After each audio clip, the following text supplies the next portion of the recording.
actually between the garage and the house was an extension cord. Yep. It is. Yeah. But it got right into the walls, and once it got into the walls, we got boom construction. There was no saving anything. Yes, yeah. I'm sure. Probably do. I know when I lost my cat that one time, and I was in there 24 hours. I was walking the neighborhood every hour. Huge property yards. Tripped over more fences and rocks and garbage. There you go. 7 o'clock. Good evening, ladies and gentlemen, and welcome to tonight's Ogdensburg City Council meeting. Will you please stand and join us as we pledge allegiance to our flag? I pledge allegiance to the flag of the United States of America and to the republic for which it stands, one nation, under God, indivisible, with liberty and justice for all.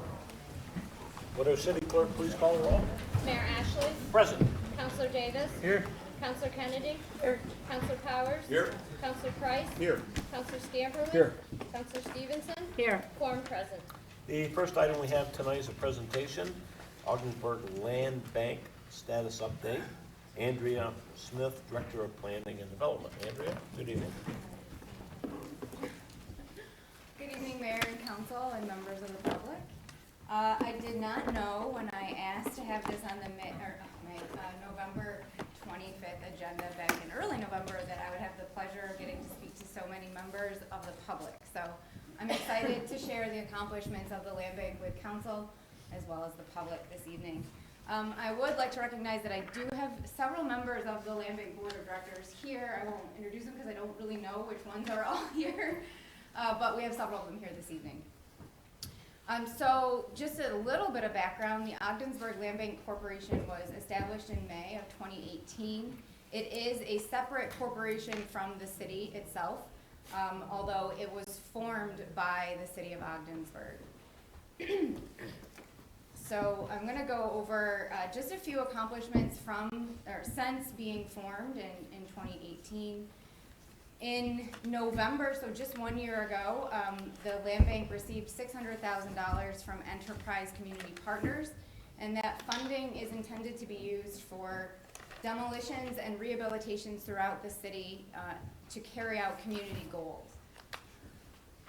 In March, we acquired 12 properties, and these are all properties that were identified as surplus and had not been sold through the tax lien sale, nor were they sold through public auction. We anticipated in March, maybe naively, that we would do 12 demolitions we would do 6 demolitions and 6 rehabs. We have completed 11 demolitions, and we are about to embark on our first rehab.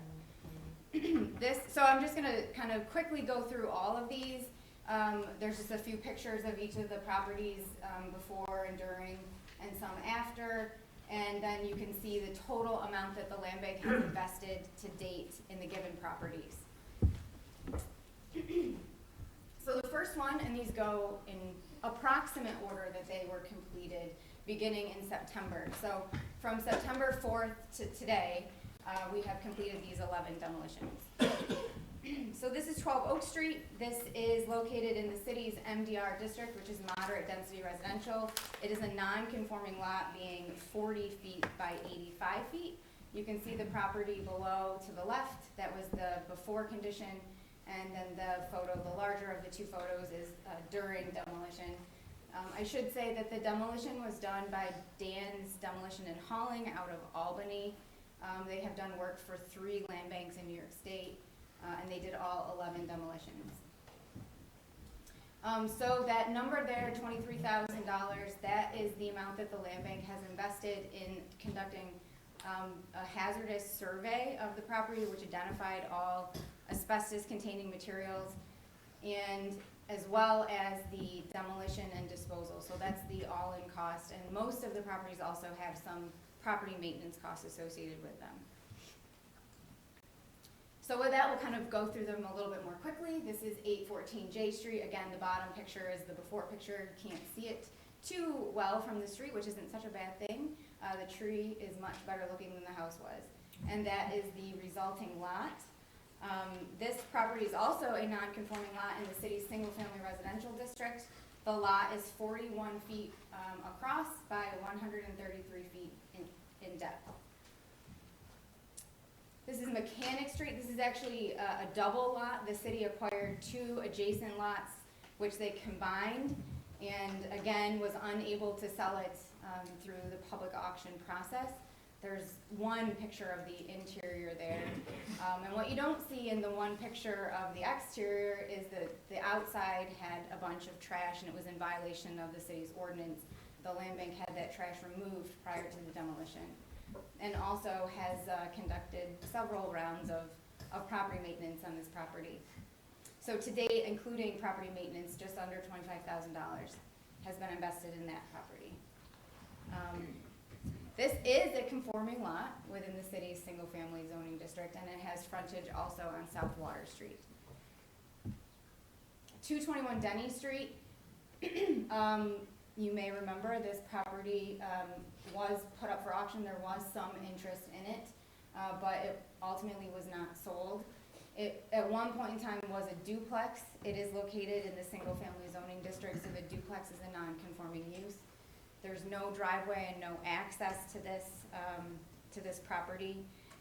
It was in better condition than most of our properties structurally, but because of the access issues and lack of parking and the need to receive several variances, it was ultimately determined that we would do demolition. I will also add that it had significant asbestos contamination, and because of the condition, the asbestos had been dispersed throughout the home, so it was more cost effective to do demolition in this case. This property is 32 by 98. 1012 Knox Street. Here the investment to date is just under $24,000. The property is 44 by 96. Again, a non-conforming lot in the single-family district.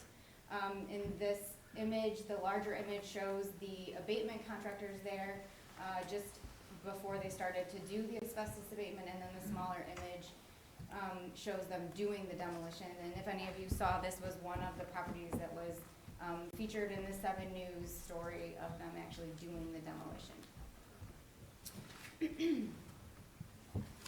717 New York Avenue. This was formerly a 4-unit complex. Again, a very small lot, 25 by 160. The actual structure itself took up more than 90% of the lot.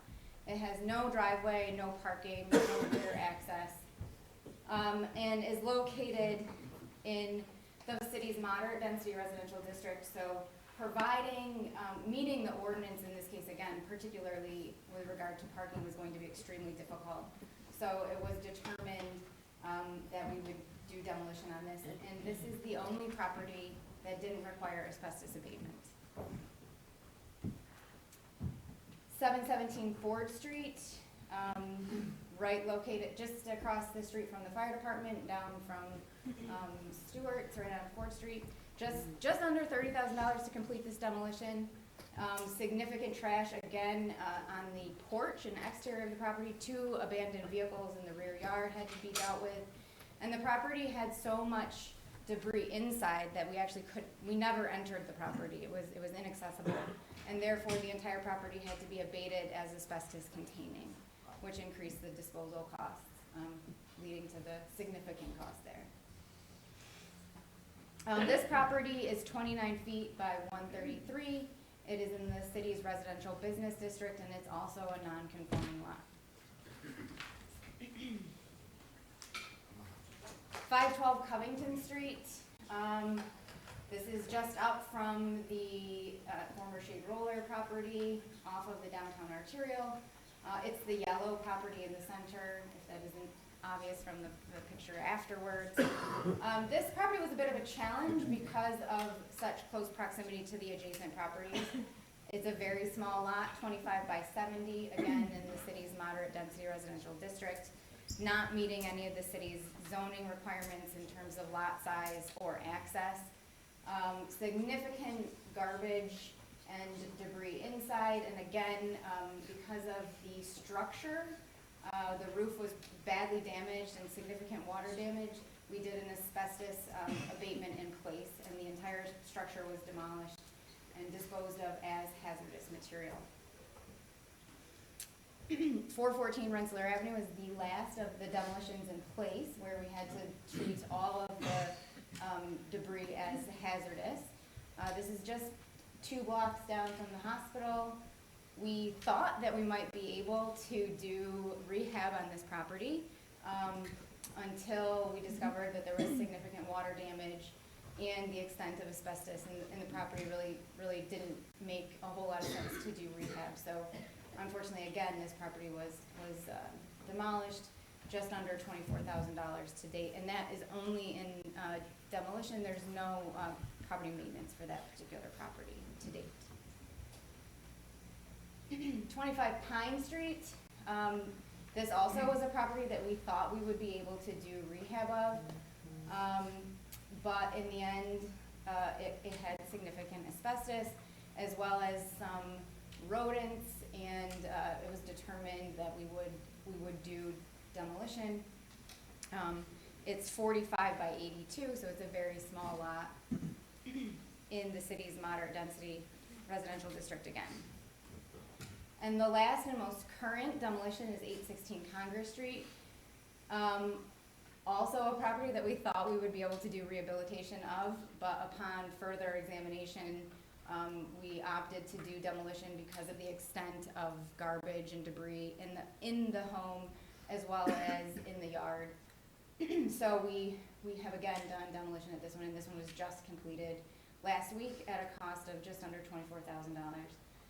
So to conclude with those demolitions, the goal of the land bank, we're not quite finished with all of them, although the properties are down. The land bank is in the process of clearing the titles, because as everybody here at council knows, the land bank acquired those properties through quitclaim deeds, so they cannot be combined easily with adjacent properties.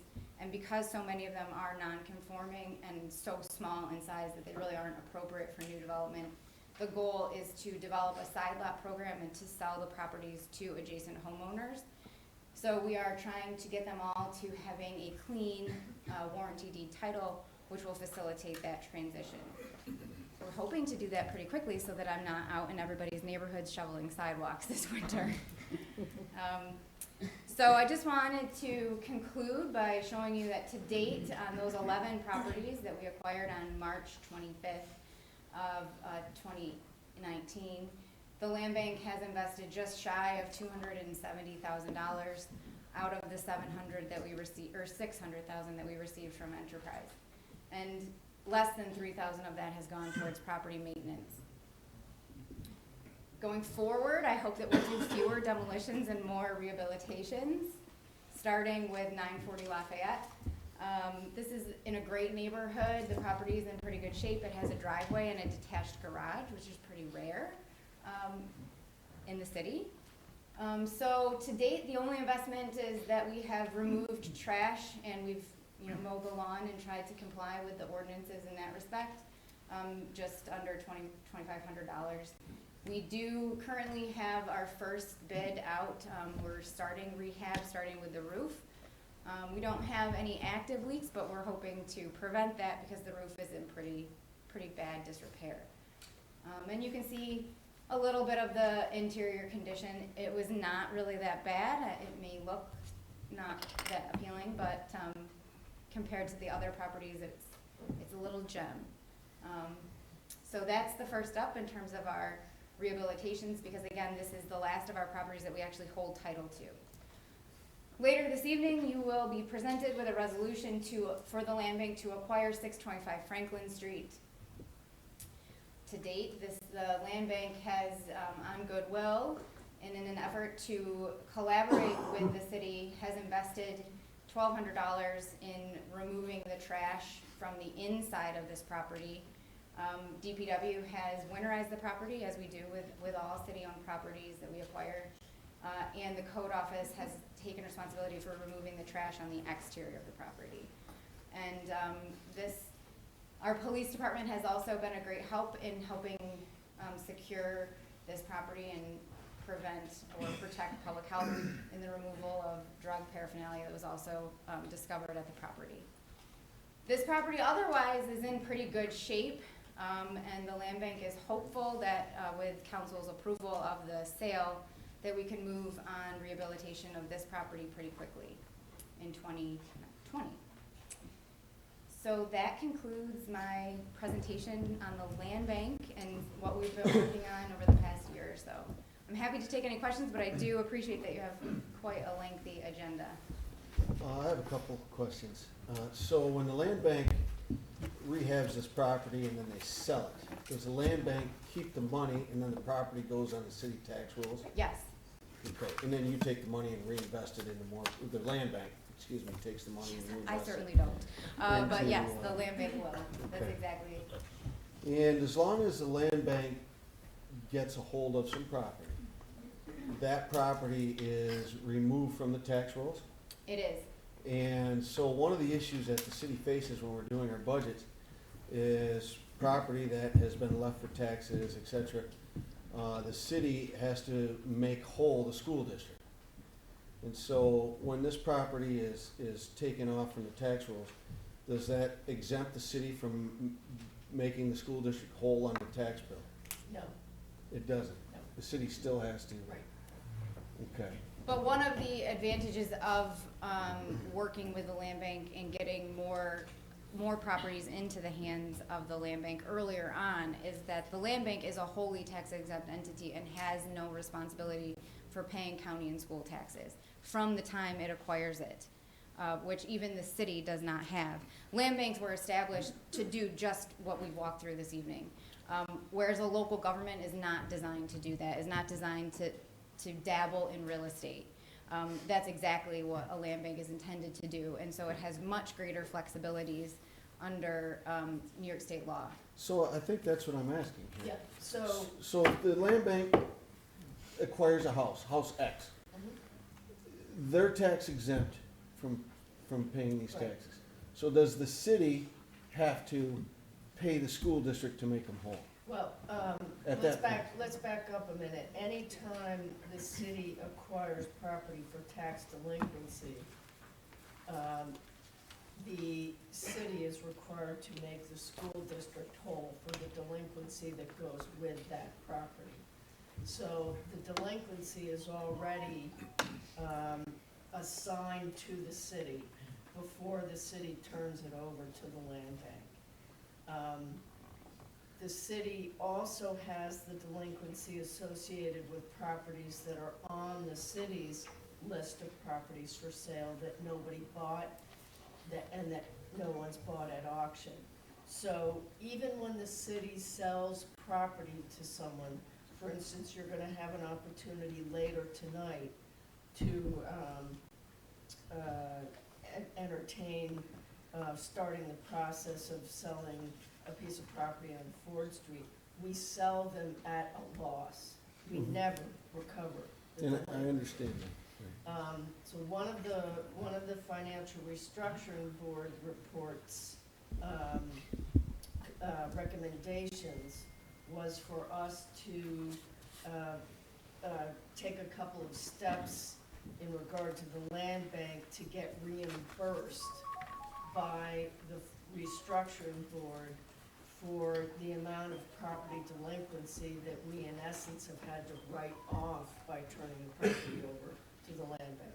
So what that means is that the FRB assigned a certain value to reimburse the city for turning the property over to the land bank because the state supports the concept of land banks, so they want to try to make us whole for having turned the properties over.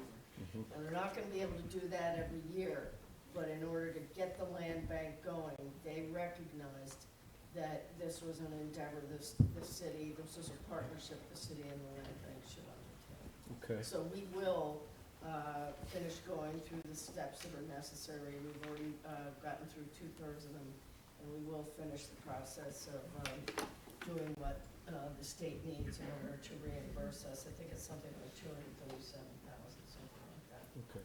So, So when we sell this property tonight, the city will continue to have to pay the school taxes on it. No. That's No, what- that's that what one's my going to a question- private citizen. No, going forward, so if the council, if I'm understanding you correctly, if the council chooses to sell 625 Franklin Street to the Ogdensburg Land Bank, and we transfer at January 1, from January 1 forward, the city of Ogdensburg will have no further responsibility to pay county and school taxes. That's what my question was, right? Which is like, not only does the land bank clean up neighborhoods, but it relieves the taxpayers, because basically we're paying double because of this law that says Right. we have to. Right. Right. One of the things that the council will have the pleasure of getting to listen to me in 2020 speak to you about is how do we partner, how does the city partner with the land bank to acquire your vacant properties? So the city's already done demolition, or maybe the lot was just vacant to begin with, that we, the city of Ogdensburg, currently have a responsibility to not only maintain them in terms of mowing the grass, shoveling the sidewalks, but we also have a responsibility to pay the county and school taxes. The city of Ogdensburg does. Right. The assessor can speak to you more about the period in time of which you have an exemption, but most of our properties that we currently have in inventory, we have a responsibility to pay the county and school taxes for. Should you choose to transfer them to the land bank going forward from the date of acquisition, there would no longer be a responsibility to pay county and school taxes until the land bank transitioned them back to private use. Right. So there is a cost savings or a cost avoidance in doing that. The challenge is that, as you can see, although I did include a detailed cost breakdown, I don't have it up here for everybody, but I did give you all a printout, and anybody that would like one, I'd be happy to give you one. Just reach out and contact me. But it shows you exactly what the land bank has paid for property maintenance, trash removal, disposal, demolition, abatement, hazardous surveys. Every cost per property is broken down for you. The challenge is that property maintenance gets expensive very quickly. And the city of Ogdensburg has a pretty lengthy inventory of vacant surplus properties. So I would like to think that going forward, there's an opportunity to work with the city who has staff that can mow properties at a reduced rate, as opposed to the land bank who has to hire it out to a contractor that has insurance. So we pay a premium rate for having our properties maintained. So there is an opportunity to continue to work together. I think that's something that Tim and I plan to do again in 2020 and really look at those numbers, because it isn't going to be a wash, but it potentially does have some significant long-term savings for the city in terms of the taxes that you would be avoiding. Good. Thank you. Anything more, Andrea?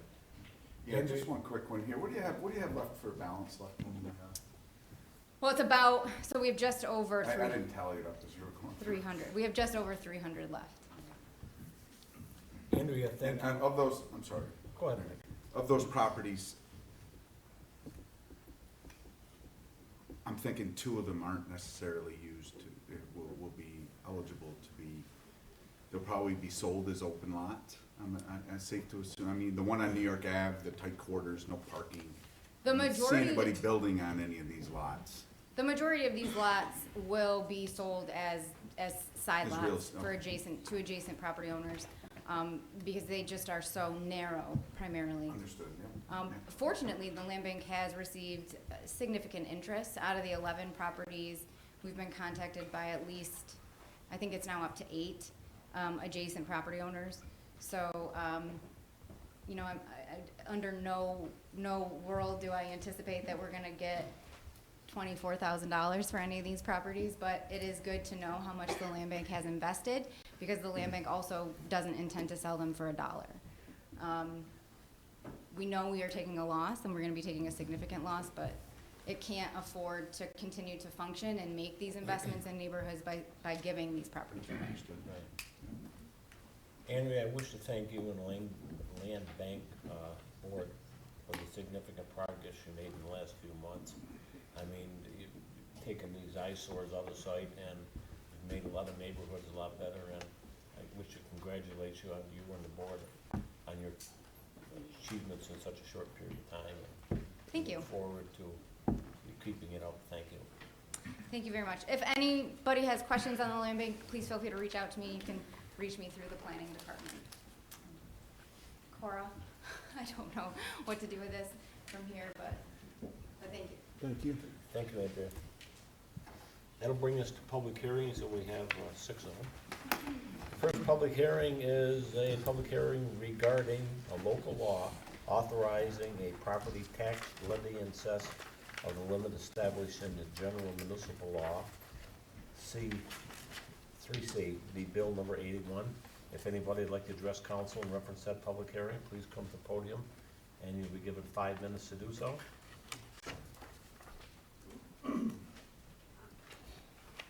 If not, I will declare that public hearing closed. The next is a public hearing regarding the adoption of the preliminary 2020 budget as amended. It'll be bill number 82. If anybody would like to address council in reference to that, please come to the podium, and you'll be given 5 minutes to do so. Penny, welcome. Thank you. I left you all a little present before your meeting started.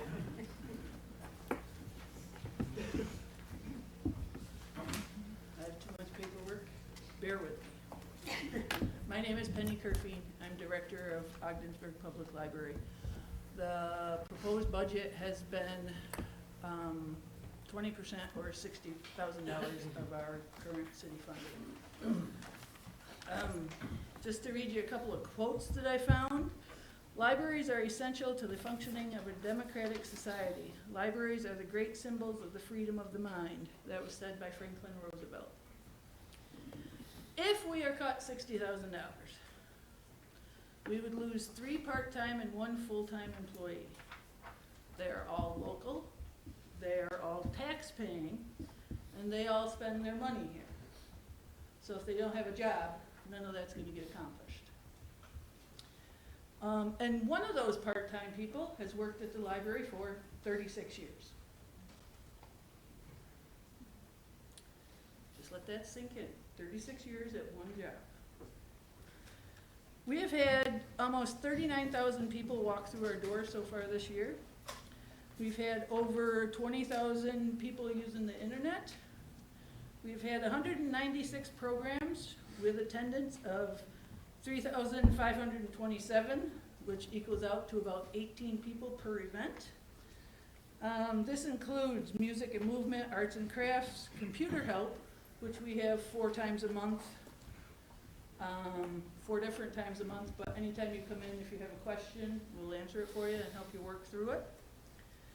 Multi-generational family, we have movie nights, we have family book club, we do programs all year long that includes everybody from 0 to 102.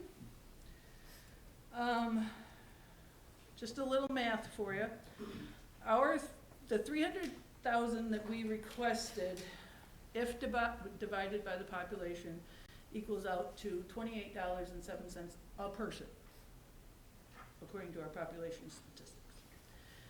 If we take the $60,000 cut and drop it down to $240,000, that would be $22.46 per person, which I should add, that's per year, is what it's costing all of it. Yes, I was told or asked about looking for other funding. We've done that numerous times, all different ways. The last 3 have been school ballot referendums, which in 17 we asked for 50,000, 18 we asked for 75, and this year we asked for another 75. The first 2 years it was passed, this year it was not. So, if you combine the 300,000 plus the 125 that we have gone through the school district for, that equals out to $39.77 per person per year, which in all actuality won't even buy you 2 books. Hardcover books, might I add. Paperbacks you might get 4, because they've gone up to about 10 bucks. The 125,000, as we told our voters when we went out for the 2 referendums, they would be used for operating costs. And that's what they have done. We pay Niagara Mohawk, we buy books, because the library needs books, and you guys said we needed books, so that's what we're doing, and basically operating. The 300,000 that we are requesting from the city, I have 1 minute, I gotta talk faster, would cover salaries, benefits, etc. So, and currently, because this question has arose, so I figured I'd throw this in there at the last minute. There are 65 libraries in North Country Library System, which includes Oswego, Jefferson, Lewis, and St. Lawrence. Okay? All that territory, 65 libraries, 2 branches. 3 of them are school district, Potsdam, Oswego, and Fulton, and 1 is a special legislative, which is Norwood. They all have different types of funding than a public library, just so you know. Any questions? Because I'll be back. What's your bare minimum, Penny, that you need to stay in this library consortium? To be a central library, bare minimum would be 30,000, and that would be pushing it. We would, I'm out of time. I would have to rearrange funding and everything, but 30,000 would save a couple of jobs, and So save you're the saying- hours, and save the money that we support 64 other libraries with. So Penny, I guess what you're saying is 30,000 on top of last year's budget? Is that the number? No, 30,000 out of the cut. So she's saying that if we Instead of restore it- 60,000, it would be a $30,000 cut. Okay. And if I could, Your Honor, and that would leave you in a position that you would get the funding from the North Country Library Yes, System. and from the state for the central library, And Thank save you. those part-time jobs. and save those part-time jobs. Penny, thank you. You're welcome. I'll be back. There's Okay. another good session, people talking. Does anybody else want to speak in reference to this? Please come to the podium, please.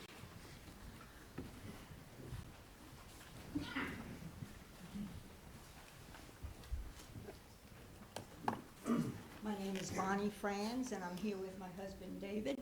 And unfortunately, because of his medical condition, I speak for the both of us. David was director of the Ogdensburg Public Library for 22 years. He retired in 2008. Throughout his tenure at the library was always cut, but not as drastically as it is being cut this year. We recognize that the city is in a financial crisis. That continued crisis, however, threatens the library's existence because it's always easier to cut the library allocation. We understand that, and that's what's always happened. However, we just would like to remind you and the community of the value of the library and the benefits that the community derives from it, and Penny alluded to a lot of the programs. The library serves the common good, whether people use the library or not, because obviously a lot of the population does not use the library. However, it's open to all and it's free to all, but that free doesn't mean that it doesn't have a cost, and that's where, of course, city taxes and all the other funding comes in order to make it free for everybody to come in.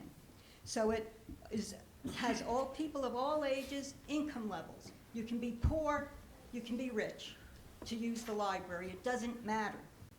It also has the diversity in programming, which Penny alluded to. The library is also part of economic development, although a lot of people may not see it that way.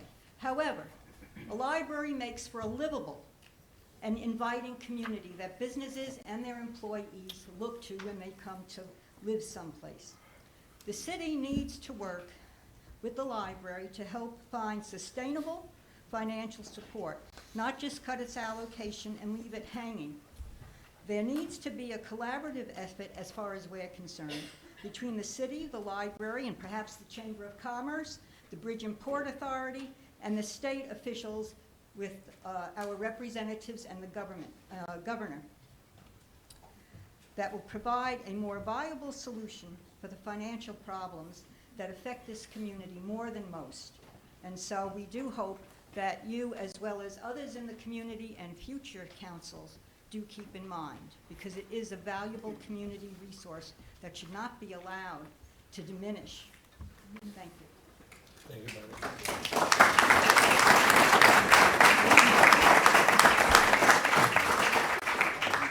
Come down, please.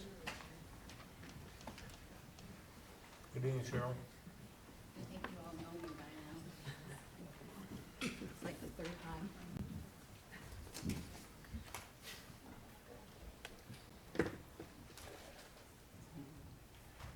This doesn't work. Can you hear me? Any better? I think you're fine. As long as you're generally close. I'll be loud. That's your teacher voice. Now you're librarian. Number one, I want to thank you for allowing me to come and speak to you. And I spoke with you personally, Dan, but I really wanted to thank you in front of all of these people for responding to my letter. I truly appreciate it. We've heard how important the library is. I'd just like a show of hands. How many of you think the library is important? All of you? We go to foreign countries that have nothing to build schools and provide libraries. We need to keep our library viable. The proclamation, and I've repeated this multiple times, the library is the cornerstone of a community. It is for our minds. It's to empower us, to give us the opportunity to reach further and beyond, where our minds can possibly go. If you think about it, major cuts, 2016, major cut 2017, major cut 2018, and now another $60,000 cut. That's a lot of cutting. One of the things that Dan asked me was, what do the Friends do? So I spent a little time, and Penny also spent a little bit of time, to tell you exactly what the Friends have done. This year has probably been one of our most active years that we've had. And what we've done is we have 2 book sales, one that corresponds with National Library Week, and then another one. The one that we had in May, we generated $2,139. The one we just had in October, we generated $2,171. The Sweetheart Soiree, which we did last year for the very first time, the beginning of February, and we're doing again this year, was a huge success. And Nicole, I want to thank you very much for helping to support that. You did a wonderful job, and Jennifer, you also. Thank you. We appreciate your support. We really, really do. With that, we generated $2,430. Another thing we provide is if you have a library card, you can go in there. You know where the Wild Center is in Tupper? You can go there and you can get a pass for $10 a piece to take your family to the Wild Center. That's a $90 cost if you're not a member. Another thing that we do is we also have passes for the museum on Blue Mountain, and that's the Adirondack Experience Museum, and that's a $75 charge, and we have a 50% discount. Those are wonderful, wonderful opportunities for families to explore together and to create a wonderful, memorable time. We do library programs throughout the year, which our director alluded to, and the lovely lady that spoke just before me. From that, we generate $2,082. Memberships have really risen, and they came in at $4,100. That's wonderful. If you add all of that up, it's approximately $14,000. That's what the Friends are doing right now. Are we satisfied? No. We're going to continue to do it. But if you compare $14,000 to the $60,000, it's not close. please, we need to be a part of the central library system. I sent all of you my letter telling you what we would lose. We can't afford to lose that. We really can't. Please, think about a mind. Think about how precious it is. We have one chance to do that. Stand back and look at the big picture. It's a lot more than all these little things that we have to plug into holes. The big picture talks about your mind and where it's going to go. A library provides that opportunity. During the Depression, librarians, Penny, ready for this? They rode horseback to deliver books. Seriously, It's a they great did. book. Give her a star from your voice. Thank you. Thank you, Cheryl.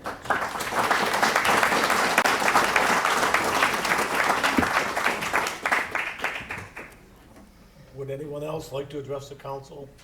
Please come down to the podium.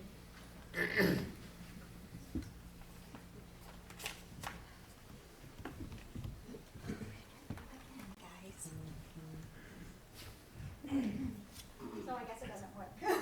So I'm not gonna use it either. I can honestly say I don't use the library, but I still wanna support the library. It's a melting pot. She just said it was a cornerstone, but I feel like it's a melting pot of anybody and everybody that can go somewhere.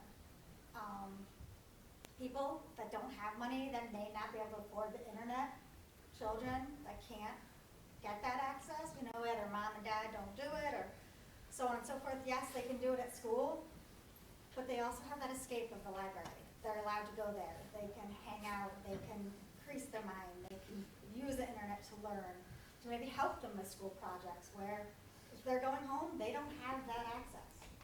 We also, I was very blessed when I first moved here. I did use the library because I had a young child, and I wasn't in the predicament that I'm in now, where I am stable. But I didn't have anywhere to bring them. I didn't know anybody in this community. I didn't know what to do. I had a 4-year-old. I brought him to the library and they read books. And that was safe, and that was fun, and that was a place for him to go. So many, and I know we don't want to discuss this, but have visitations where dad or mom have supervised visitations. Thank God I'm not in that predicament anymore either, but I do know friends that are in there. Where does everybody meet? The library, downstairs. Yes. I know that sounds crazy, and it's like, oh, yay, we get to deal with court. But it's safe. And coming from a domestic abuse and being a single mom where dad did have visitations like that, I would have loved to have a place like that. Instead of going to a therapist's office and bringing my child up, you go to a library where you're already starting this building blocks downstairs and playing with the computer, where they are safe and they're nurturing their mind. Also, my mother just recently moved here. She's 80. She's a widow, and she just moved from New Jersey. All of her community stuff to now Ogdensburg, and changing a lot. And the first thing she thought of was, I can go to the library. And guess where she goes? She goes to church and the library. That was her saving grace. So when she's upset about my father that passed away last year, and she just doesn't know what to do, like we're in this new town and now we're getting snowed in, it's getting cold, she knows she can go to the library and get her books and find peace. So it does help. It helps the old, it helps the rich, it helps the poor, it helps the children feel safe and have a place to go. So yeah, it's more than just books and computers. It's much more. And I'm not saying $60,000. I don't know, I'm not good at budgeting, but maybe just enough to get them through it. So we can maybe build on it. Canton, I babysit, and I want to bring the little girl to story time. She's 12 months old, they have that. Like a mommy and me story time. I want to go to that.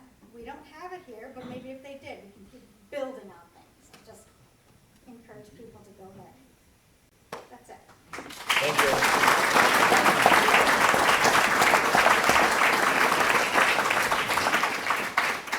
Is there anyone else who would like to address the council in reference to that? If not, I will Right here, declare. Wayne. Young lady right here.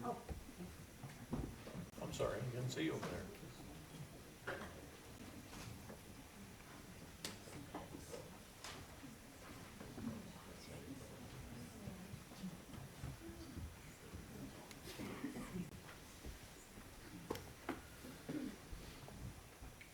Though I did have a letter written, but I forgot it, so I just thought I'd share a few things with you as a lifelong resident of this city. I was telling my sisters about, what happened here.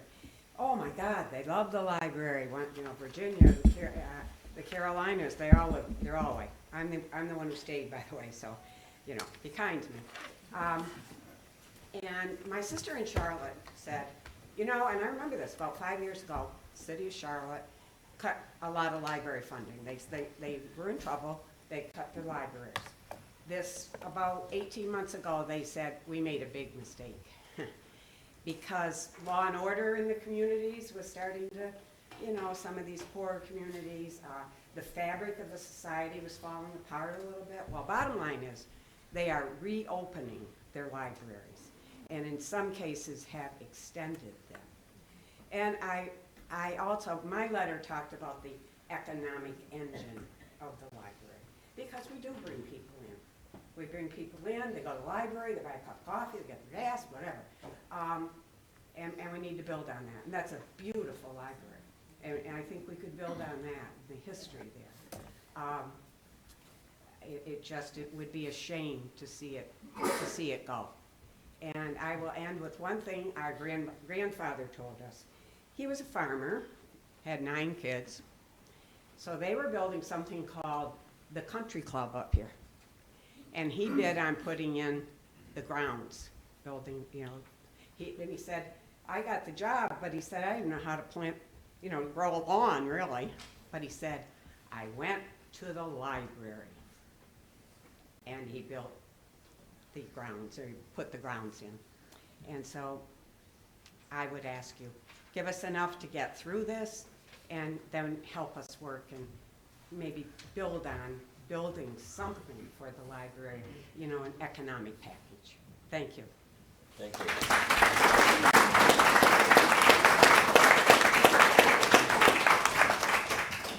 Is there anyone else who would like to address council?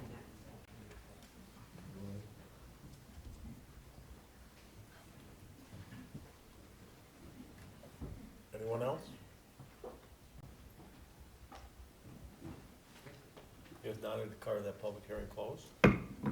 The next public hearing is a public hearing regarding a local law to allow for changes in the Ogdensburg Municipal Code, Section 177, entitled Sewer Rates, as dictated by the adoption of the 2020 budget. It'll be Bill number 83. Would anybody like to address council in reference to that?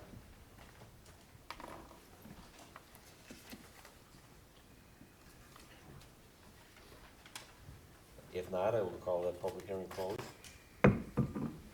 The next public hearing is regarding a local law to allow for changes in the Ogdensburg Municipal Code, Section 215, Section 39, 40, and 41, entitled Water Rates, as dictated by the adoption of the 2020 budget.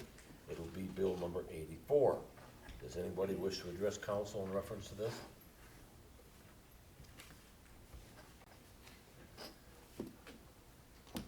If not, I would call that public hearing closed.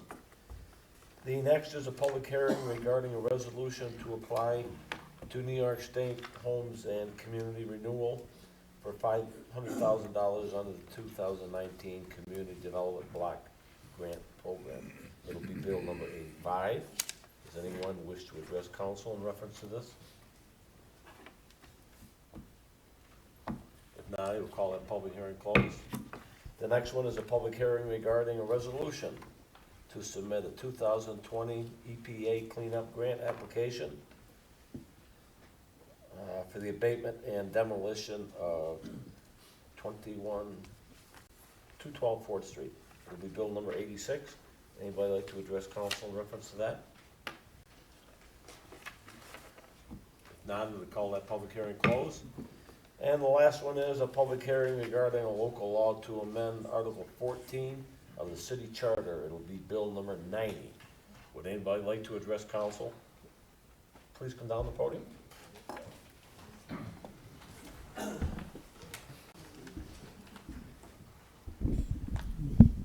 Good evening, Mr. Mayor. I don't know if this is on. Members of City Council, City Manager, City Clerk, Deputy City Clerk. Bill Nelson, 393 Nelson Road, Lisbon, New York. No longer a resident of the city, but obviously I have a vested interest in the city and served 22 years sitting on this astute board. I want to address you regarding this Charter Bill number 90 and the votes that you're going to be possibly taking to remove, the votes required to remove the city manager. City form of government's been in place in Ogdensburg since January 1st, 1970. It'll be the 50th year coming up this next January. Before that, for the previous 102 years, since Augsburg became a city in 1868, also when the city charter was adopted, they operated under a strong mayor form of government. The mayor was what is today's city manager, the CEO of the city, except elected by the citizens. If the citizens prior to 1970 weren't happy with the management of the city, they voted the mayor out, the CEO. Voted him out of office by a simple majority. 50% of the voted plus one person. Democracy as it should be. Over these past 50 years, there's only been one case where city councils had to terminate a manager, and I was the mayor when that happened. And several members of this sitting council were a part of that process. Councilor Powers' last action in his first term was to move the resolution to terminate the city manager in 2011. Councilor Stevenson, Councilor Scampler, Mayor Ashley now, who was Councilor Ashley at the time, and I, as well as all other members of the city council, voted, that were in office at the time, voted on January 17, 2012, to terminate the city manager. It was an extremely difficult time, and it was an extremely tough decision for all 7 members that sat at this table and had to make that decision. And it was a tough time for the city as a whole. With regards to the proposed change, I reviewed the Charter Commission minutes. I went back as far as 95. I looked at the 2007 minutes. I looked at the 2017 Charter Review minutes. And not once during any one of those commission meetings was there mention of changing the method for removing the city manager. I noted that Mayor Ashley, Councilor Stevenson were at at least two of those meetings. Councilor Price went to one of those meetings. And there were 7 Charter Commission meetings. And not one time did anybody at those meetings mention changing the way the city manager is to be terminated. So then I forwarded to November 17, 2017, which was the city council meeting that this robust body took the action to adopt the 15 proposed changes. Some you didn't recommend and you didn't accept to the charter. And at that time, in the minutes that I saw, kept by our clerk, there was no mention, no changes, no recommendations, no discussion whatsoever, not even a breath, to change the way the city manager is removed from office and how the voting takes.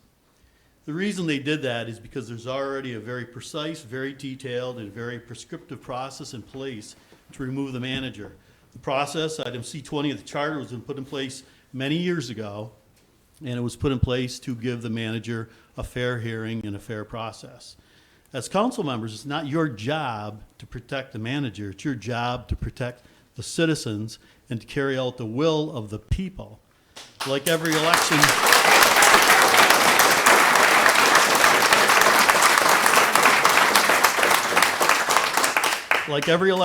every bill, every budget, every action before council, with the exception of sale of city-owned property, it requires a simple majority, 50% plus 1. That's the way it should be, representative democracy. As one member of City Council even stated at the July 11, 2017 Charter Commission meeting regarding a proposal that came forward on term limits, the public will vote to remove members they believe have become stagnant. That is how elections work, and a substantial majority of the community spoke on November 5th and voted for change. Whether people agree with it or not, it may be difficult to accept. The election's over. It's time for everyone to work together to transition the baton of city government from one outgoing mayor and members of the council to the next incoming mayor in the best interest of the city. The citizens deserve no less. I had no idea what the incoming mayor was going to do with the city manager, but I talked to him before this meeting. And I asked him what his plans were. He'd like to sit down with the council members that are still here and the majority of the new members coming in and talk to the city manager. And I want to offer them my advice, and I'm running out of time, but when I ran for mayor in '99, there was also a vocal majority who voiced firing the city manager. See, the city manager is an easy target because they're the ones that have to make tough decisions. Okay. Can I have another minute, Mr. Mayor?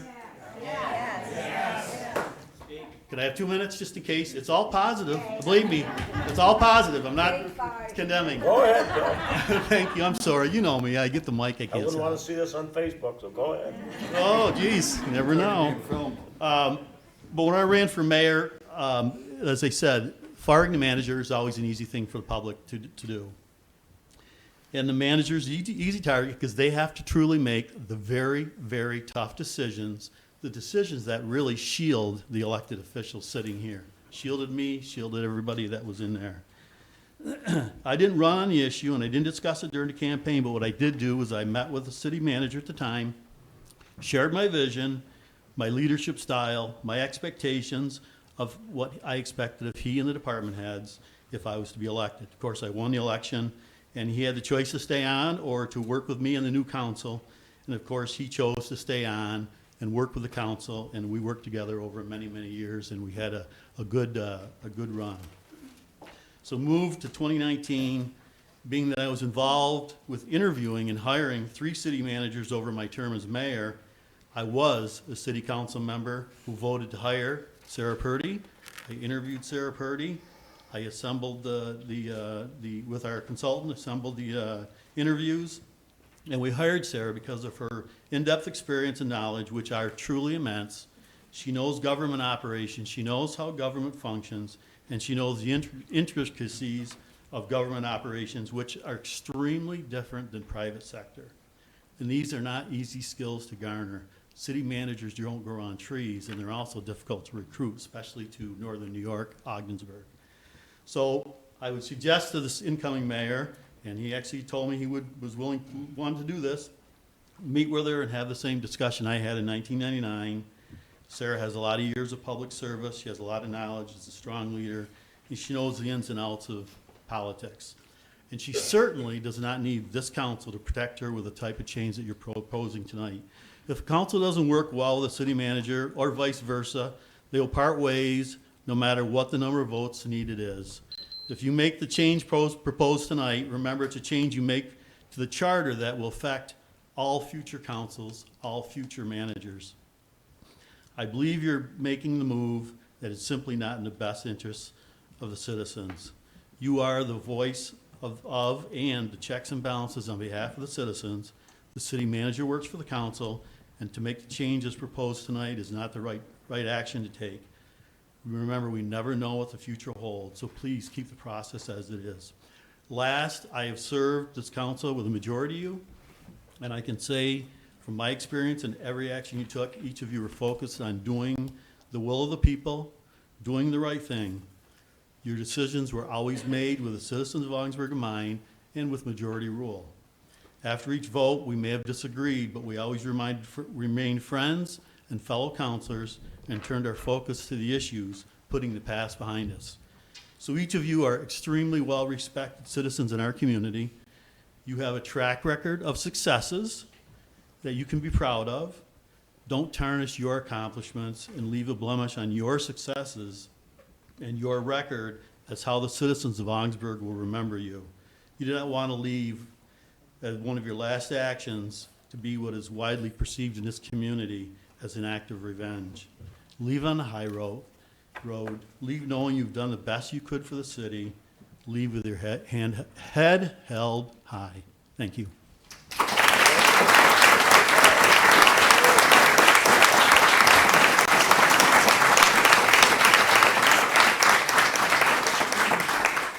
Does anyone else would like to address the council? Yep. Come right down the podium, please.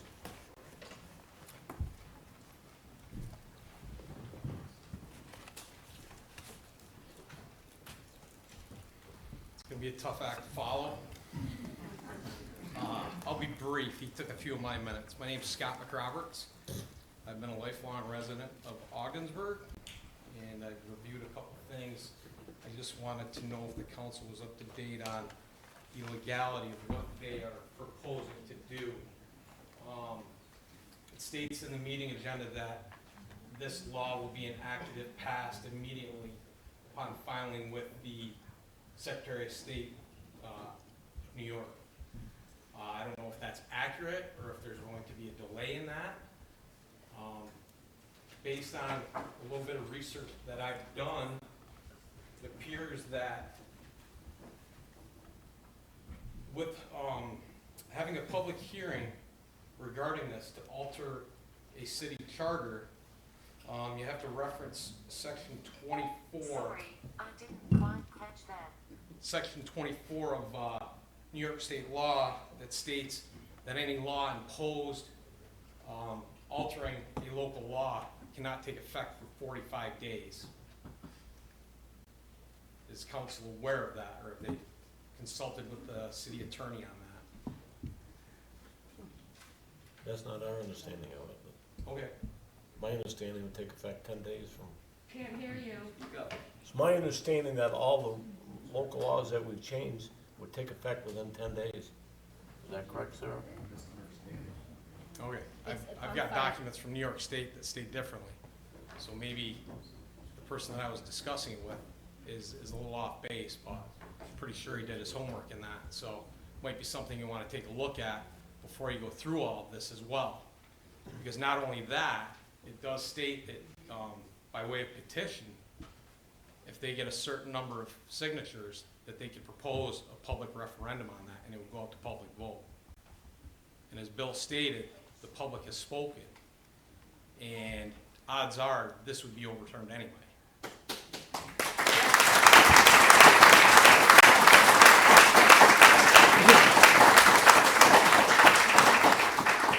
So it's something to think about, maybe consult with your attorney before passing this law tonight. If not, go ahead and do that, and I'm sure the incoming group will do their homework and see what happens. Okay, thank you, All right, Chad. thank you.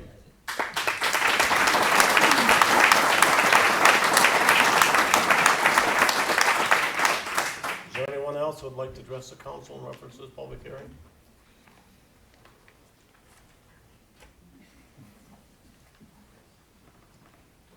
If not, I would call the hearing closed. The next item is correspondence. Do you have any correspondence? Okay. That brings us to the consent agenda. Personal appearance, you missed it. Number 5. Yeah, it's going too fast here. Personal appearances. Do we have any? Of course. I said I'd be back. Sorry. Just had to continue on my way. Again, I am Penny Kirby, Director of the Library, for those of you who don't know me. This one's just gonna be quick and brief. We've talked, the community has talked, the council has talked about keeping everything going and improving things, and we've applied for grants to improve the waterfront, et cetera, et cetera, et cetera. I just wanted to let you know what I've accomplished to keep that building over there, 312 Washington Street, going. I walked into it July of 2014, middle of a Windows grant that had gone haywire, and luckily we got it finished. We then, with some help from Jennifer, got a new lift and an elevator put into the building to make us ADA compliant. Because our old ramp, I went like this and the siding all fell off it, so I didn't think it was really safe. So we got a new lift. This past year and a half, we had new flooring installed through a grant. Senator Ritchie and Assemblywoman Jenny have been really wonderful to the lot, and I look forward to working with Assemblyman Walczyk. We needed new flooring. There was tripping hazards all over the place. stains on the carpeting. It was just a disaster. So I went to them and said, what can you do? I need some help here to make the library safe, healthy, happy, and so they came through. We got new carpeting in some areas and new vinyl tile put down in other areas. This past year, I had applied for a library construction grant that replaced 4 doors and a retaining wall out back that was a perfect C. It's now straight, with better stairs so nobody trips and falls.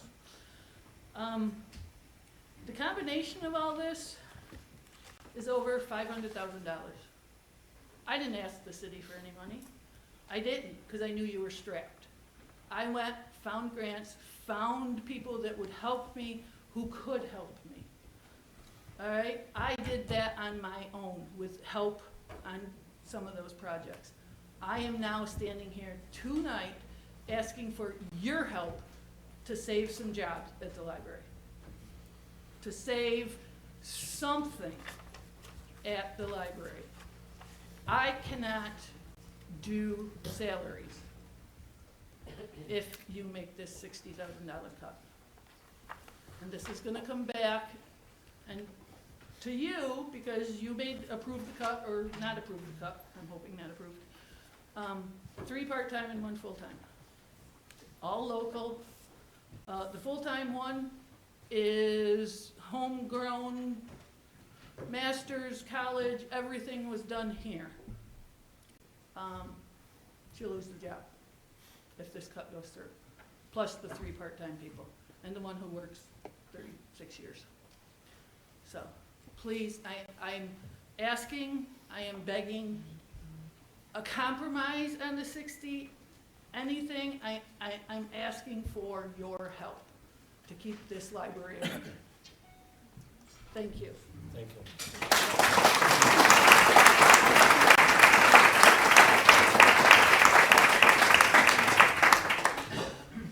Any more personal appearances?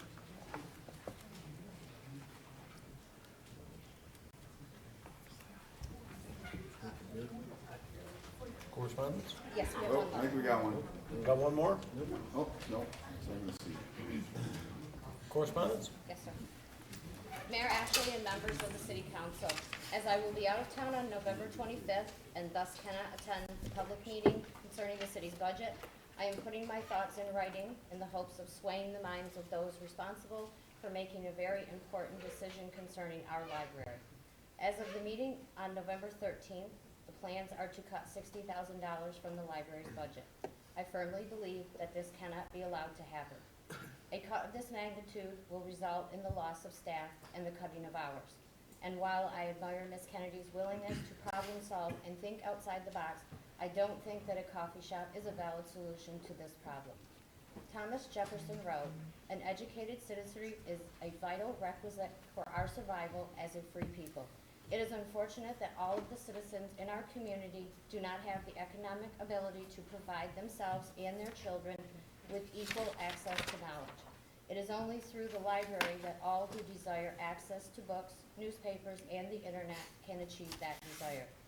I grew up in an extremely poor home. We received welfare, heating, and food stamp benefits, along with donations from our church. There was no money for books, newspapers, or cable TV. However, we had a great library in our city. At first, my mother, sister, and I made the weekly trek to that magical place, and I would spend hours in the children's section, soaking up stories describing a life I could only dream about. Later, I would make that same trek to use the encyclopedias, newspapers, and other research materials to help me achieve my goal of going to college. As an adult teaching full-time and raising a young child, I would escape to the library on the weekends to work on completing my master's degree in the quiet and solitude found there. I can truthfully say I don't know where I would be today without a library. I understand that these are fiscally trying times for our city. I also know that the families in our community are facing the same financial trials. It is at times like these that we most need our library. Please make the right decision and give the library the money it needs to serve us in the most effective way possible. Respectfully, Casey J. Smith, retired teacher, Ogdensburg City School District.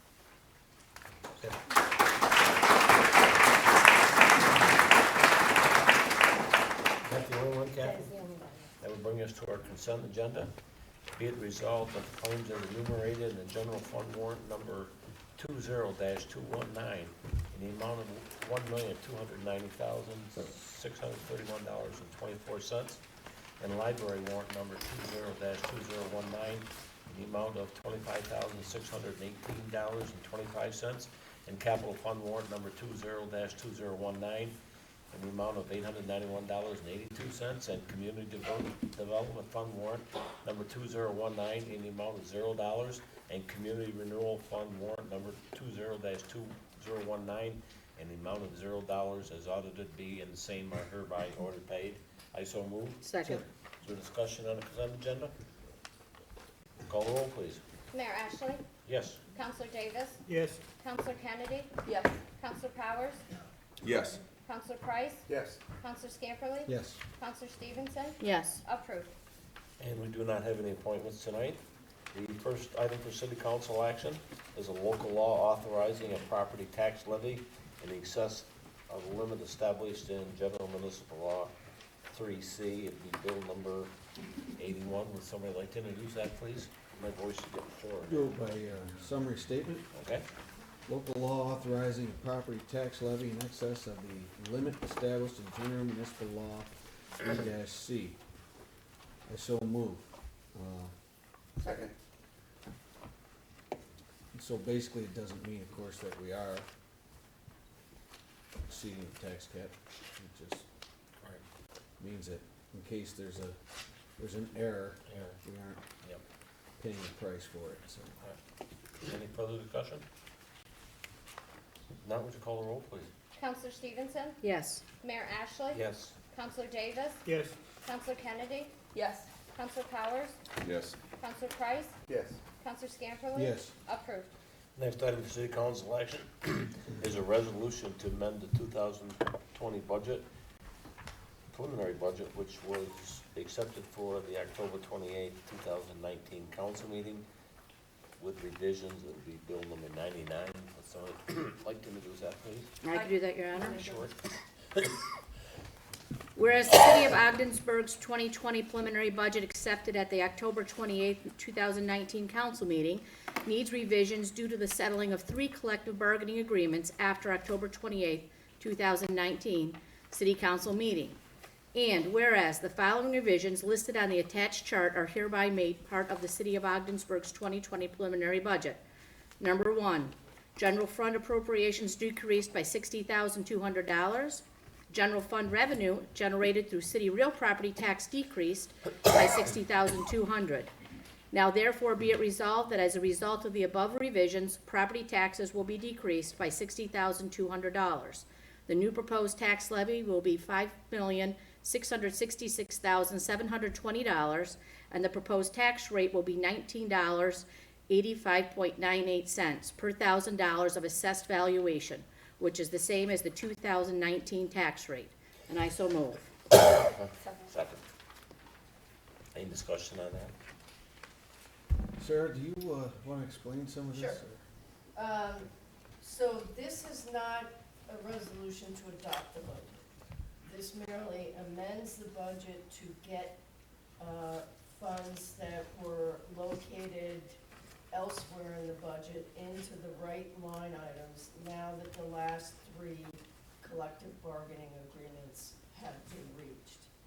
In addition to that, we were able to reduce some line items because of the fact that these contracts have been settled, so we will not be incurring legal expenses associated with potential mediation or arbitration.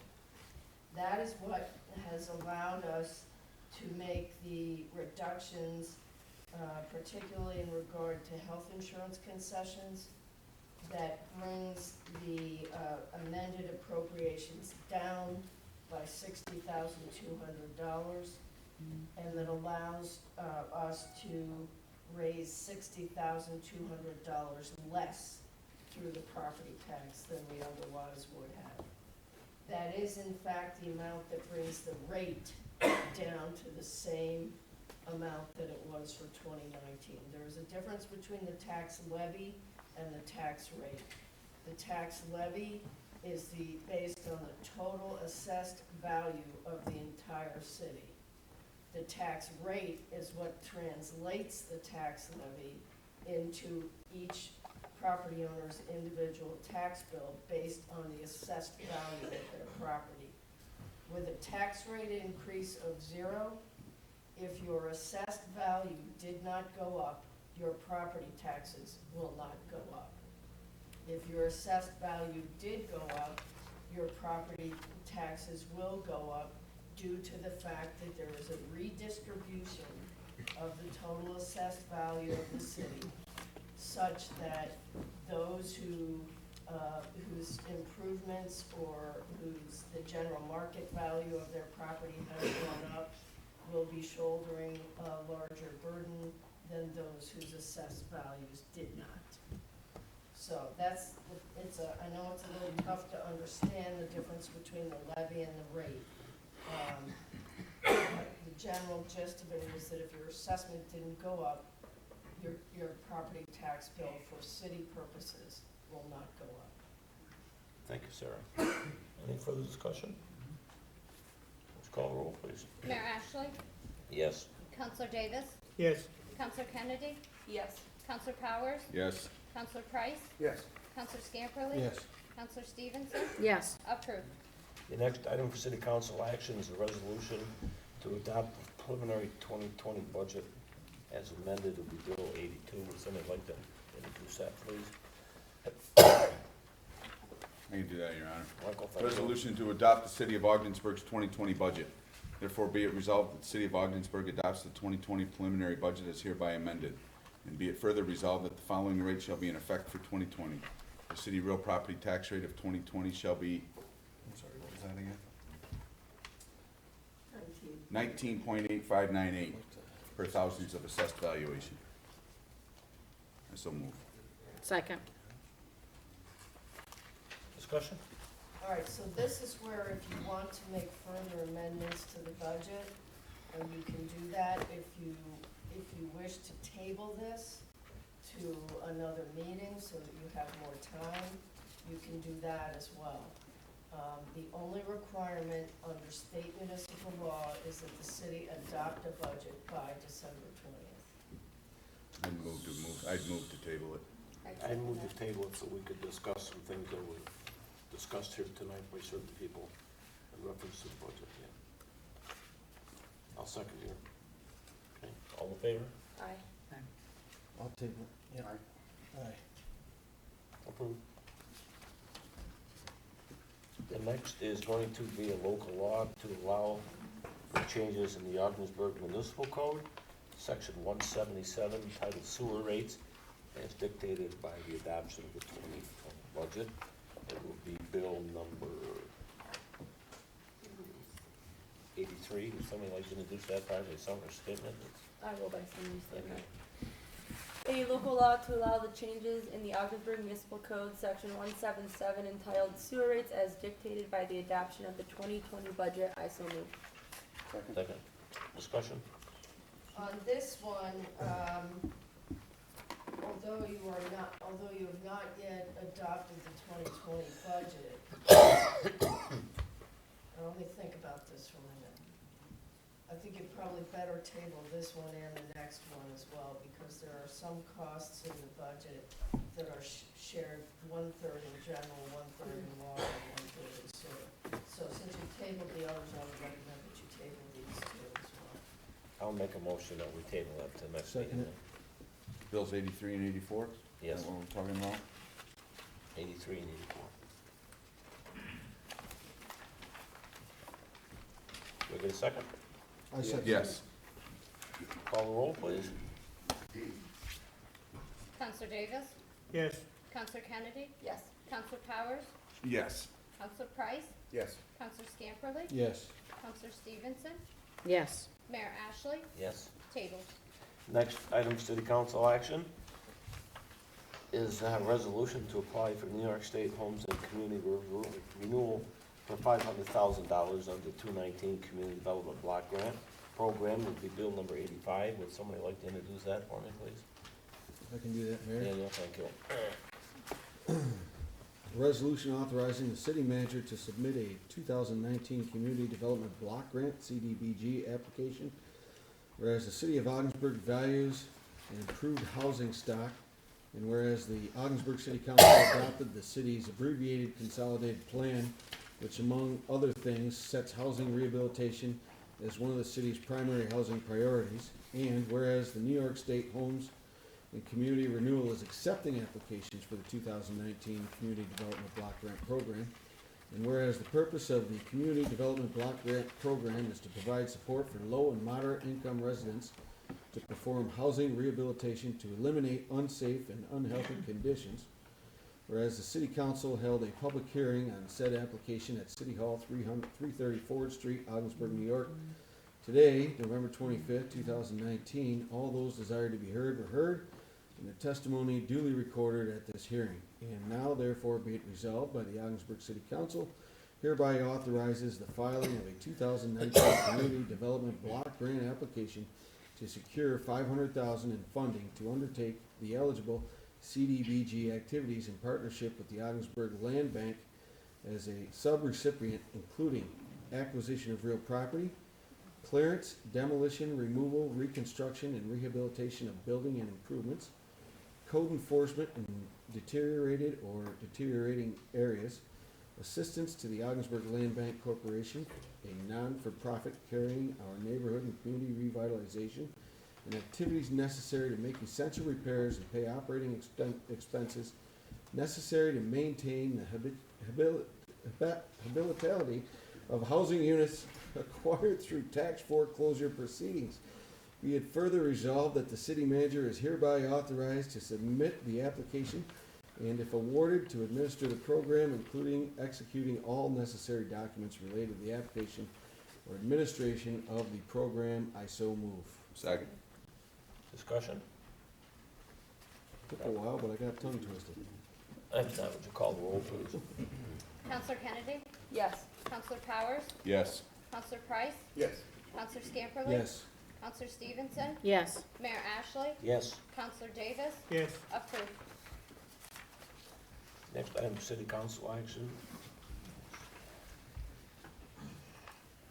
is a resolution to submit a 2020 EPA cleanup grant application for asbestos abatement and demolition of 212 Ford Street. It'll be bill number 86. Can somebody introduce that, please? I can. Thank you, Nicole.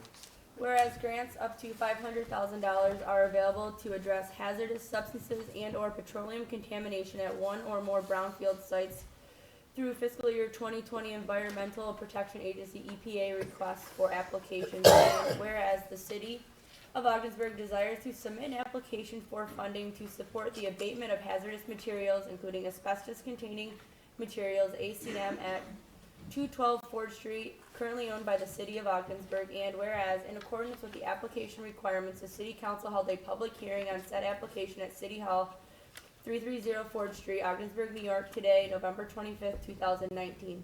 All those desired to be heard were heard, and their comments duly recorded at this hearing, and whereas, if received, the required 20% cost share of $100,000 will be paid for out of the account A8020.515. Now, therefore, be it resolved, the City Council supports the submission of the strategic planning and feasibility study application seeking $500,000 in grant funds to complete eligible cleanup activities at 212 Ford Street. Be it further resolved that the Ogdensburg City Manager or her designee is hereby authorized to submit said 2020 EPA cleanup grant application, and if received, to enter any necessary contracts to accept and administer said grant in a timely manner. I so move. Second. Discussion? If none, would you call the roll, please? Counselor Powers? Yes. Counselor Price? Yes. Counselor Scamperly? Yes. Counselor Stevenson? Yes. Mayor Ashley? Yes. Counselor Davis? Yes. Counselor Kennedy? Yes. Approved. The next item for city council action is a local law to amend Article 4 of the city charter. It'll be bill number 9. I'll introduce that, Your Honor. Thank you, David. A local law providing for changes to the Ogdensburg City Charter being enacted by the City Council of the City of Ogdensburg as follows. Section 1, Article 4 of the City Charter of the City of Ogdensburg, entitled City Manager, be and the same is amended as follows. Section C-19, Powers and Duties. Paragraph C, any amendment to section C19 shall only be made by affirmative vote of a majority plus one of all of its members. Section C20, removed from office. The council may remove the city manager from office in accordance with the following procedures. Paragraph A, the city council shall adopt by affirmative vote of majority plus one of all its members a preliminary resolution which must state the reasons for removal and may suspend the city manager from duty for a period not to exceed 45 days. A copy of the resolution shall be delivered promptly to the city manager. Paragraph C, the city council may adopt in a final resolution of removal, which may be made effective immediately by affirmative vote of a majority plus one of all of its members at any time after 5 days from the date when a copy of the preliminary resolution was delivered to the city manager. If he or she has not requested a public hearing, or at any time after the public hearing if he or she has requested one. Paragraph E, any amendment to section C20 shall only be made by affirmative vote of a majority plus one of all of its members. Section 2, effective date. This local law shall take effect immediately upon filing in the office of New York State Secretary of State. I so move. Second. I'd like to make an amendment to it, Your Go Honor. ahead, David. I'd like to propose an amendment under paragraph E that we add after the word any, deletion of or to that paragraph. Can you read it? Yes. Any deletion of or amendment to section C-20 shall only be made by affirmative vote of a majority plus one of all of its members. Second that.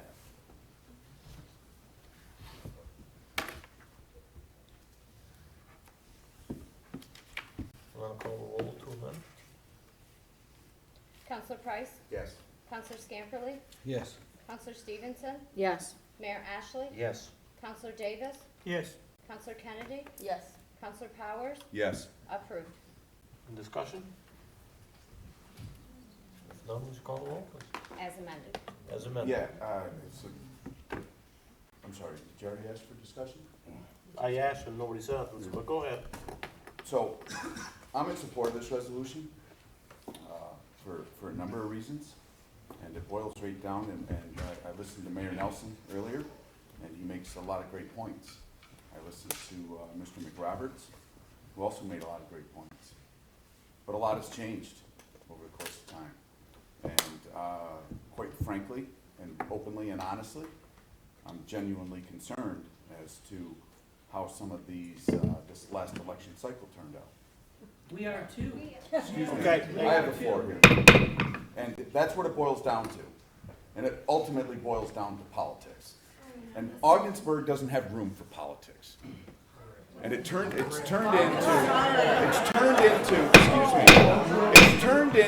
something we do represent. We do it on a shoestring. We do it with very little. And that's the struggle. The struggle, this city has been struggling with this issue for many years. Hand it over and get the weight off your chest. All right. The point of the matter is simply here. There's been a lot of defamation. There's been a lot of characterizations made about people just as soon as last night about certain people. It's disingenuous, and quite frankly, I find it pretentious. And I think it's sickening to everybody runs for a position and everybody has a platform. We haven't heard anything as to how we're going to see these cuts that are proposed. And I am willing to work with anybody, and I will work with anybody for the betterment of this community. The mayor said it himself, the will of the people. I can't with a conscience look at what we've established, and this city council's established, even prior to my bid in 2008, as to what this city is continually digging itself out of a hole. We're not alone in this. We're not the only community that deals with this. This is everywhere. The city of Albany has more tax-exempt properties than the city of Ogdensburg. Newburgh. Look around. It's evident. It's real. History changes. And with changes, we need to have things in protection to protect the will of the people.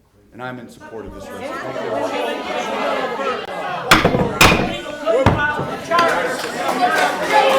it, we show you respect, show us respect.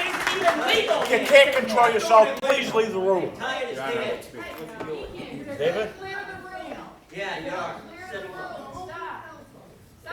So, I'd like to make some comments. First of all, right, hey, gentleman has the floor. First of all, I appreciate Mayor Nelson's statements as well. I always love a good history lesson, okay, as a former history teacher. Some of the facts were not included. First, we are a representative democracy. We do not represent only the electorate, nor do we represent only the majority. We represent all of the people. All of the people, with respect to minority. People, if you don't believe that, then you believe that we should still have slavery. We should still not have women's rights. We always rule with respect for the minority. Now, the purpose of this amendment is not, You as please was give me stated, your respect and the attention. purpose of this amendment is not vengeance. It's not protection. It is very simple.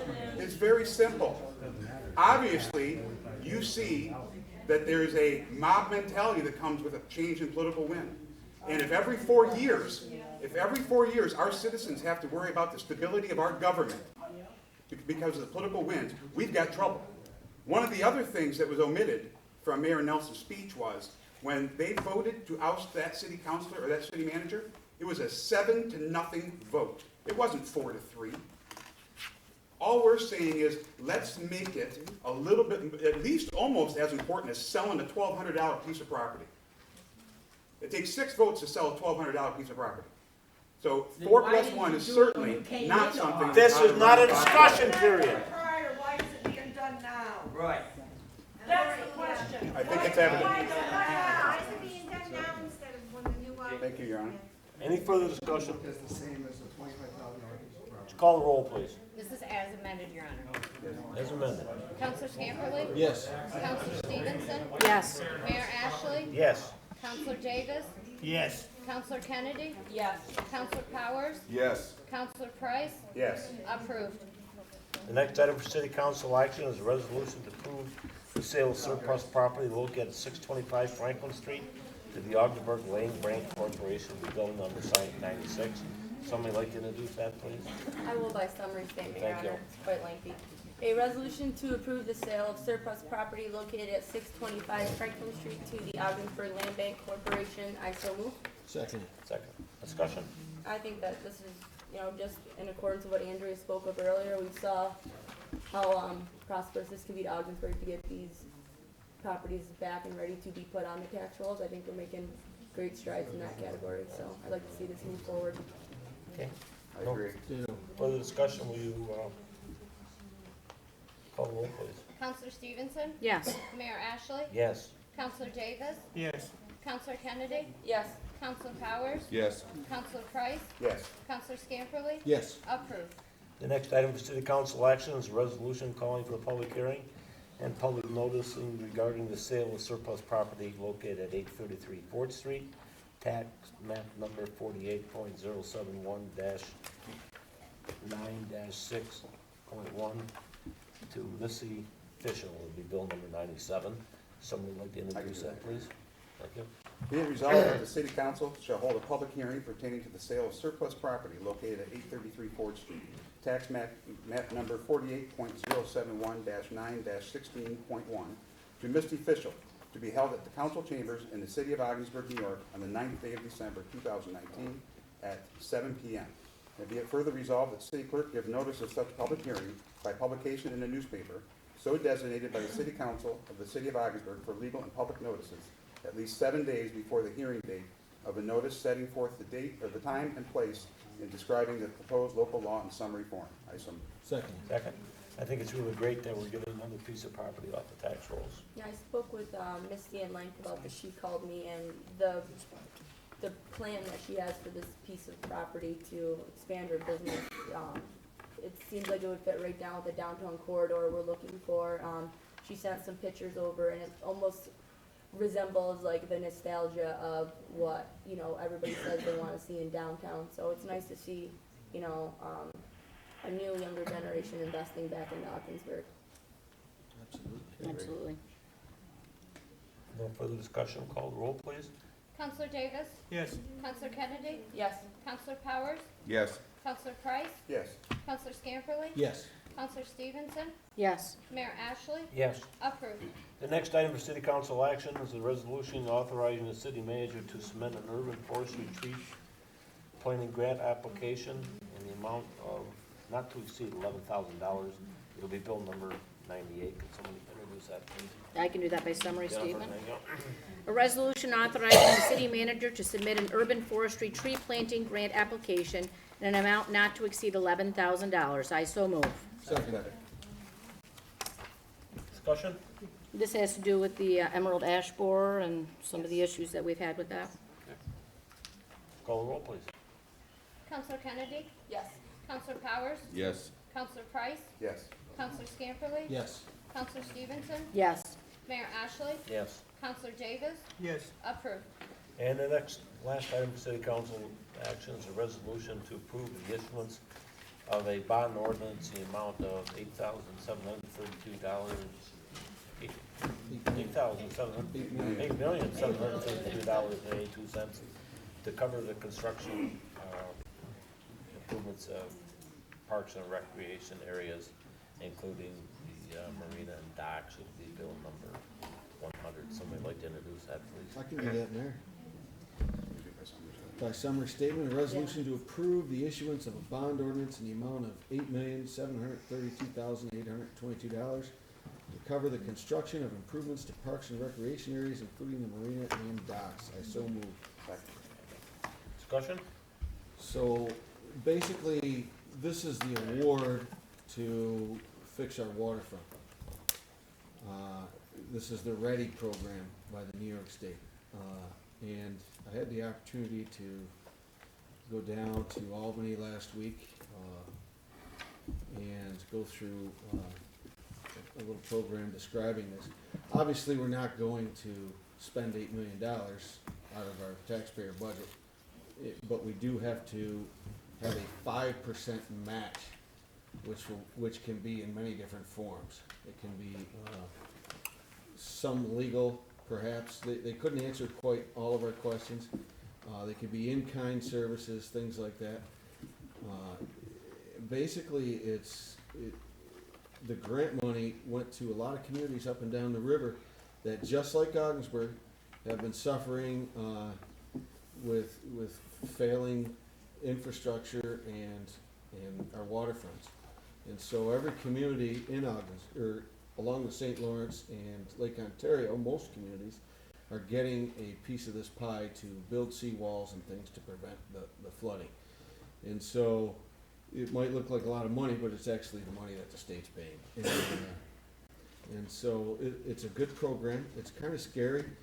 The deadlines that we have to meet are an incredible boom, boom, boom. And I tell you, I watched Andrea go to work the other day, and it was amazing.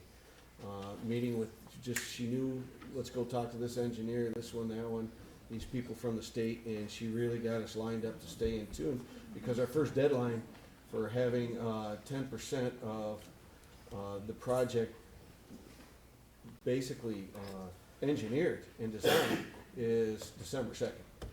And so while a lot of us are going to be enjoying our Thanksgiving dinner, I know Andrea's going to be probably working her tail off to make sure this happens right. And it's a really good program. We're lucky. They're predicting, some people are predicting the water levels 14 inches higher than we even had this year. And the engineers have come up with our figures already that were assigned to Ogdensburg. You're looking at a whole revamping of our waterfront. And so, of course, we have to support this, or we'll just watch ourselves drown. So, I hope we all support this. Anyone else have any comments? Sarah? Yes, thank you, Deputy Mayor Scamperly, for that explanation. And if I could just add a few other comments, it does seem a bit odd toward the tail end of the year to be doing a resolution authorizing the borrowing of up to $8.7 million. as the deputy mayor explained, we won't actually wind up borrowing that much. That is the total cost of all of the projects.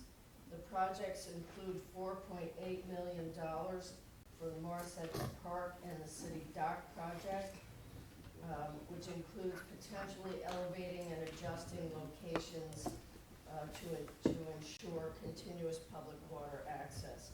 It includes $2 million to address flooding damage to the section of the Maple City Trail and seawall at the confluence of the Oswegatchie and St. Lawrence Rivers. This trail area, as everybody knows, has been impacted multiple times by flood damage. And the proposed project will increase shoreline stabilization and improve resiliency. There's $911,973 for the municipal marina and docks adjacent to the Dubisky Center, and you may be wondering, why is this money being awarded when a lot of the work is already underway with FEMA money? This is in addition to that. It is designed to help us improve the ability of our infrastructure along the waterfront to withstand the flooding and, just as importantly, the wave action when the water levels are up so high. And there's $530,000 in Greenbelt Park, again for shoreline stabilization. So this money will be used in conjunction with the FEMA money the city has already been designated to receive to do a major rehab of our shoreline areas. You know, when I looked at coming here, I looked at the city's website as one of the things that I checked out to figure out whether I was interested in coming here. And I saw pictures of the 2014 flooding that caused major damage along the Maple City Trail and the Oswegatchie and the seawall there. That damage has yet to be repaired because the city absolutely cannot afford to do it. With this funding, we'll be able to do it, and we'll be able to do it in a different manner so that it can resist future high water levels. As Deputy Mayor Scamperly said, we have to show the financial commitment to this by December 2nd. And the way that is done is with the adoption of this resolution. It has been very important to me that everyone understand this is one of those things where we're in transition, where one city council is making the authorization and the next city council is the one that will be following through on it. So it was very important to me that our 4 newly electeds receive an explanation of this in advance of tonight's meeting. So I sent an email out to all of the current city council as well as the new city council members on Friday afternoon. And if any of the new council members or Mayor-elect Scully have any questions about this, I'd be happy to walk you through it. We are all looking forward to working on the actual accomplishment of these improvements with all of you. Thank you. Any further discussion? Call roll, please. Counselor Powers? Yes. Counselor Price? Yes. Counselor Scamperly? Yes. Counselor Stevenson? Yes. Mayor Ashley? Yes. Counselor Davis? Yes. Counselor Kennedy? Yes. Approved. That would bring us to old business. Does anybody have any old business to report? If none, we'll move on to new business. Does anybody have any new business to report?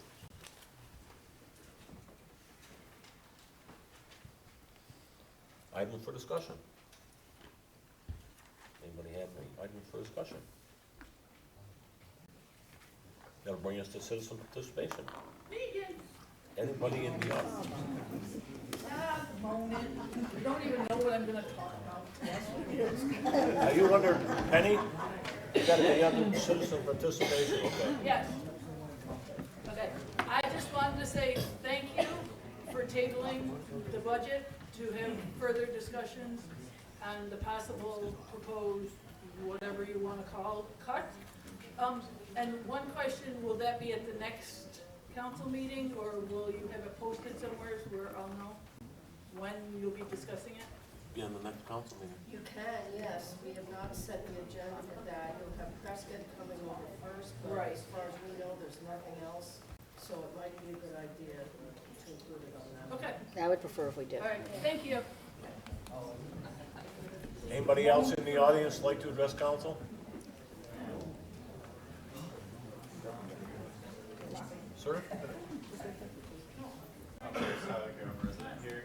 I believe I saw a Facebook post a couple months ago regarding the new electees coming in not accepting a budget, a cut for pay for their budget, and taking over the roles of council as well as mayor. I believe that money should be talked about with the new elects and whether they're following through with that, and it should be allocated to the library to supplement their shortfall, and that may at least take 25% of the burden, as their totals will be somewhere around 16.5 thousand. So I think you get right around 25% of that shortfall right now. I think that might be a future talk. Great, thank you.